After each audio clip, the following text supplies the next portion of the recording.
చలోగా చిన్న free style ఇచ్చుకుందాం. 5 రోజులు అయింది గట్టిగా. అప్పుడే మళ్ళీ ఇంకో దావత్ వచ్చింది. సగం దోశలు వేరు. మనకు చికెన్ దొరకలే, మనకు చికెన్ దొరికింది. మాకు బోటి దొరికింది. మేక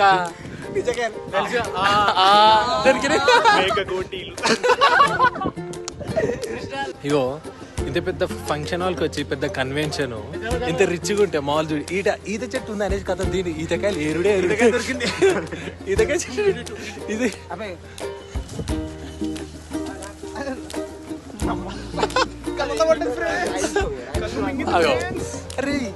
ఒక్కొక్కడు మంచి మంచి జాబులు చేస్తారు, పెద్ద పెద్ద పొజిషన్లు ఉన్నారు. ఏదైనా ఈతకాయల కాడికి